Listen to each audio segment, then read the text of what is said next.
voice, I remember when I popped my first top. You can trust that crush, that dead soldier won't stop. It's great. Pitch black, dude. What's up, you radicals, dude? Whoa, dude. What's going on, radicals, dude? You totally caught me, dude. I'm busted big time, dude. You guys caught me. I'm busted big time, bro. Totally busted, dude. You guys caught me. It's true. Okay, it's true. I live in a cave in the mountains out there. I'm in the mountain, pitch black, dude. But I live in a cave in the mountains, and I emerge to do podcasts because I'm a cool caster. I'm a cool podcaster, dude. Check out the glasses, dude. No big deal. I don't care, dude. I don't care about this podcast. Dude. Look at these eyes, dude. I don't even care, dude. You know what's not cool? In the comedy world, well, somewhat in the music industry, but especially true in the comedy world, you're not directly supposed to talk about God. Why? I didn't make the rules. I'm like Harry Potter. I dance. I dance around the rules with my gang of friends. Ron, Hermione, Hagrid, the whole gang, bro. We all dance, dude. That's what we do. We dance. We break all the rules every day. Because I don't play by the rules, bro. I'm a cool caster, remember? I'm a cool caster. No big deal. And there's a lot of fallacies around God. And if you're like, another podcast about God, dude? Great, dude. Spare me the details, bro. I'll be the first one to admit, and I've even said this in the past, the best way to talk about God is to not talk about God, dude. That's pretty cool, man. That's a cool caster saying. Who said that? Ross Nazareth. He's cool, dude. The famous quote, the actual quote is, preach the Gospels at all times, and when absolutely necessary, use words. And I dig that, baby. I dig that big time, baby. So, I dig that. And what I don't dig right now is, look, the younger generation, the more I talk to college kids and younger people, the less they're receiving the significant, historically accurate and factual, meaningful, and valuable biblical information. And that pisses me off. That really does piss me off. Why are they not receiving it again? Like, what's going on in the world? Like, nothing I see on TV. My dad's watching Fox News. Stepmom's always on something. I don't know what she's out, whatever. She's an alcoholic, always complaining about something. I go in there and they're watching Fox News. I go, no wonder why you guys are both miserable. You're watching Fox News. My dad's a man. But, it's like Fox News today was talking about, there was a leak. Democrats are angry. Oh no, they're angry. Oh no, dude, we gotta stop the world. Oh, dude. I fell victim to the same thing with Trump and I support Trump, RFK, Elon, but I don't worship politics, and I also don't worship people. This is the podcast today, because there's a lot of fallacies around God, and I want to break down the first one. And in comedy, they kind of say like, punch up. I didn't make the rules. I'm like Harry Potter. Remember, I'm a cool caster. They say never punch down. You can punch up. I'm not sure about middle, so I don't even punch middle or down. I'm a nice guy. I'm a loving, caring comic, and but I love Jerome. But like on the JRE, for instance, and everyone has heard this by now. If God's real, how come the Holocaust happened? How come kids are dying in Ukraine? God can't be real. God doesn't commit atrocities. God doesn't do evil acts. Everyone believes this inherently. The Holocaust happened because of people. Do you understand what I'm saying? People, not God. Why are you blaming you? Everyone's so ungrateful these days. It's insane. God didn't do that. Well, he created the universe, and you got to talk smack on God now? Come on, people. So God didn't do that. Everyone can agree upon that, but the craziest one, and I don't know these people in this podcast, not the JRE, but there's another podcast. They're talking about the Columbine shooting, the horrific, gross Colorado high school shooting, and there's two psychopathic killers. And this is a dark story. I apologize. We'll get back into the light soon, but it's pertinent to this podcast. So what happened on this podcast? They're telling a story about the two Columbine shooters. One of them put a gun up to a child's head and said, "Do you believe in God? Yes or no?" Now, this podcast went on to make this political. I don't have a political bone in my body. I have no political motives whatsoever. So yes or no, it doesn't matter. To comedically prove my point that everyone inherently doesn't believe that God commits evil acts and atrocities. If those Columbine shooters were to live and they went to a courtroom with a judge and a jury and their defense was, well, Your Honor, of course I pulled the trigger, but God let it happen. It's God's fault. The judge would not go, any reasonable judge would not go, great defense, boys. There's the door. You're free to go. Have a great day. They go to prison.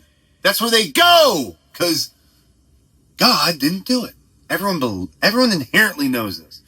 What I think happens is people forget because maybe they had a bad day and they become ungrateful. God doesn't exist now. That's not the case, and it's actually the most unsophisticated way to look at God. And a lot of the comics, by the way, are uneducated people that like to have fun. They don't have science backgrounds like me. They're not educated, so and they couldn't hack a lot of other jobs. So like when you get someone like me that most people think I'm dumb. That's fair. But when I start, I'm like the worst person to get into arguments with because I'm relentless. And I will try and find a way to win. I used to do it too much as a kid. Like my mom always said I was going to be a lawyer. But no, I'm a bad person to get into an argument with because I know a lot about spirituality and religion and stuff like that, and I don't like a lot of what people say is faking it. People fake it constantly. I have this whole bit. Who cares, honestly? But seriously, I'll do it now. But it's like when I have a bit on stage. Usually, like when I'm opening up, but like getting the read of the room, I go, is anyone who believes in God? Blah blah blah. And there's always like one atheist, and I go, does anyone not believe in God? And then someone raised their hand, and you go, why? Why don't you believe in God? And they never have a good answer. And I go, the only story we have as people, and you don't believe it? Why? It's a little bit over the top, a little bit dramatic, but it's true. Like, that's our only story, and you don't believe it? Why? Because you're dumb? You don't know historical significance? You don't understand etymology? What is, for instance, the Immaculate Conception. I've been doing this one lately. People think it's a virgin birth. You gotta have sex to have a kid. You can't just get pregnant. A 5-year-old believes that. Yeah, I'm sorry. A 5-year-old doesn't even believe in that. 5-year-olds don't believe that you can just, boom, now you're pregnant. What is this, Umbrella Academy?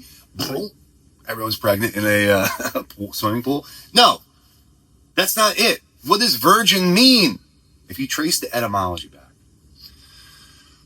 through translations, you will find that virgin simply means you put God first. That's it. There's no, well, now you're pregnant. It's like, that's for dummies. What smart people realize is that no one knows how to have a baby. Your parents don't. They can have sex. Cool. So can I. Pretty good. I've been known to please the ladies, to say the least, because I'm a cool caster. I'm like Harry Potter, I put that clitoris spell on her. And, look, no one knows how to have babies. How does consciousness come into a human being exactly? Oh, you just had sex and everything after that was involuntary? Sounds like a miracle to me, but no one believes in miracles nowadays. Whatever. So, another one is like, hallowed be thy name. What does that mean, people? You don't know what hallowed means. So, hallowed, if you trace the etymology back, it literally means goodness. Goodness. That's what hallowed by everything by God's name is good. This whole world, everything in it is good, people. It's good. Isn't that a great thing? It's a great thing to say. It's good. So stop focusing on your difficulties if everything's good. Maybe it's a learning moment, dummy. Shut up. Everyone's so ungrateful. It's amazing. It's amazing how you can be in this vessel with consciousness and go, oh, I don't like life. That's insane. How do you not like it? What are you doing wrong? It's pretty rad. Another one I'll talk about, how heaven. What's heaven? Heaven's just a word to describe the presence of goodness or God.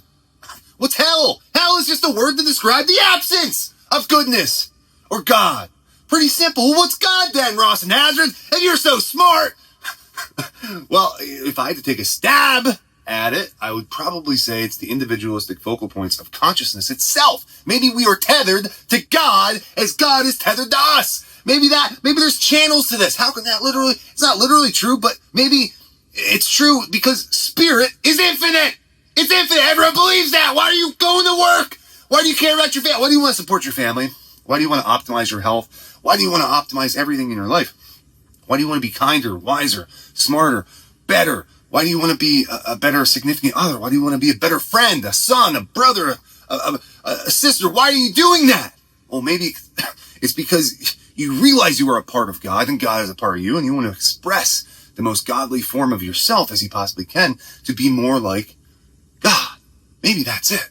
No, we're just on a spinning rock, going into a black hole. Nothing makes sense. Nothing's meaningful. Well, yeah, you're following dummies. Dummies.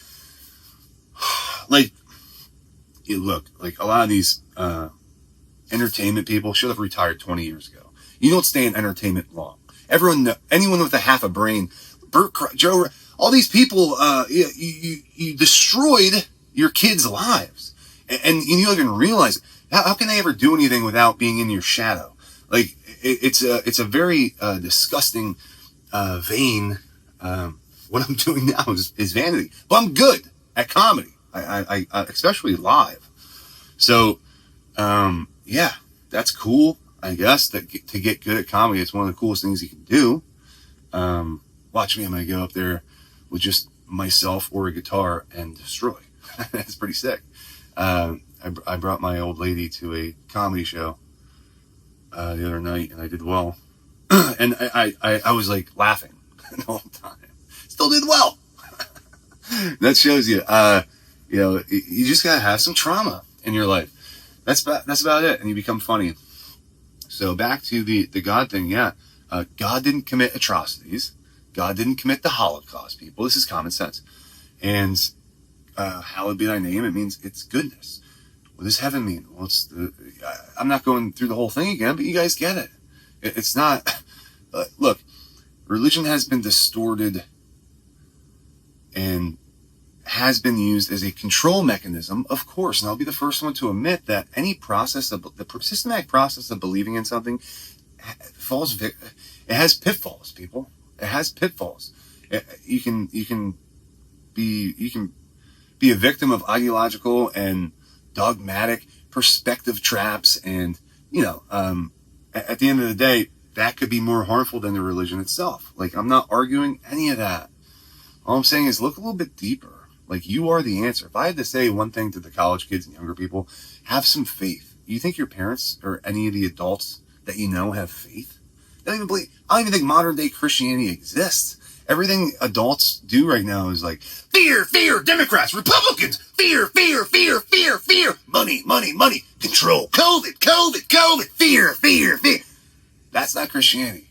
So who do they have to look up to if you're looking up to people like me and other? No, you have no one. So let me restore some faith for you guys. You guys are the answer. You are what you're seeking.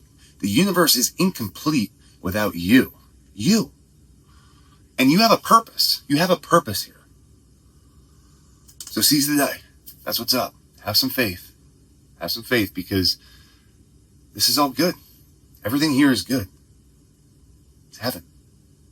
It's heaven. And I'm in an RV about to get a condo in Bethlehem, PA, which is ironic. Ross and Nazareth. I'm getting a condo in Bethlehem. I refuse to. I have multiple homes, by the way. Not all it's cracked up to be, people. The younger generation, it's a trap. It's a lie.